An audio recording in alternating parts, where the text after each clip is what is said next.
Okay, so if we're going to do some stabilization for SI joint dysfunction, there's a standard stabilization which I'll show you in a second, but sometimes it's a little resistant and the person doesn't hold in place, so I can boost it up a little level. My standard stabilization involves using both latissimus muscles and both gluteal muscles and working like a sling as they cross at the dorsal lumbar fascia. But let's say I've got a left SI that just has been a problem and I fixed that SI and it still doesn't want to stay in place as much as I'd like it to. I can target a certain couple of exercises for the particular patterns of weakness that show up with SI dysfunction. And they are that the latissimus on the right and the glute on the left work as a functional unit like this. So I can come up with an exercise that uses the right lat and the left glute. Okay? The other muscles that tend to get weak are the glute medius on the involved side, and for some reason the adductor muscle on the non-involved side, and these tend to get a little weaker than normal. So I'm going to have Michelle lay down on her back and just do the standard treatment would be both arms pushed down into the bed and the butt comes up in the air like that, and she holds it for 10, 9, 8, 7, 6, 5, 4, 3, 2, 1. And I would have a patient do that 30 times a day, but not 30 times at once. Okay?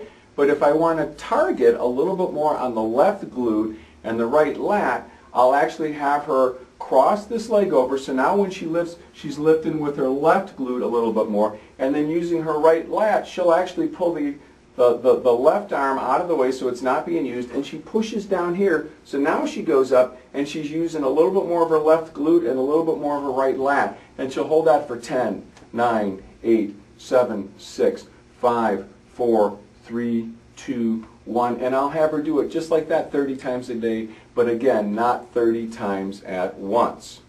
Okay? All right, so now another weight-bearing closed chain exercise we can do that can target gluteus medius, and I've done this on clinical pearls before, but it's really real helpful when I've got an SI joint that just is being a little troublesome and won't stay in place. I take a phone book, which is all that is a phone book, and we just put duct tape on it so it doesn't wear out too quickly. And I place it under the involved side. So this is her left side. So she puts her foot up there, and she keeps her knee straight. And then what she does is raise this side up in the air. She's actually pivoting, up and down for me, please. She's actually pivoting right at the hip. The muscle that's being used is the gluteus medius on this side in a closed chain fashion. And anybody's got a phone book sitting around the house that they can do this exercise for. So this again targets that gluteus group, in particular the gluteus medius, closed chain, to assist in strengthening that weaker SI joint to help hold it in place. Another great way to help stabilize this particular SI joint dysfunction is to target again the gluteus medius muscle as an abductor and the opposing or contralateral adductor. So that would be this gluteus medius and this adductor right here. And a great way to do that is with a pulley weight.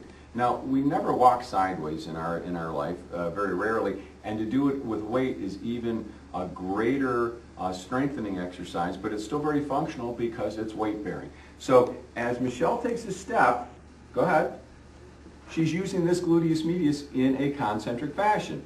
As she catches up to it, she just used this adductor on the opposite side in a concentric manner, and she keeps going. So medius, adductor, medius, adductor, medius, adductor, medius, adductor. And now let's say she's going to go back the way she came. She now does an eccentric lengthening on this side and an eccentric contraction on this side as she catches up. Good. There you go. Good. And that's, so she's actually using in this direction the exact muscles I want for left-sided weakness at the SI joint, because she strengthens the medius on the left and the adductor on the right. I like to have them work all directions, but if I was really concentrating just on this SI joint, this is a really good exercise of choice.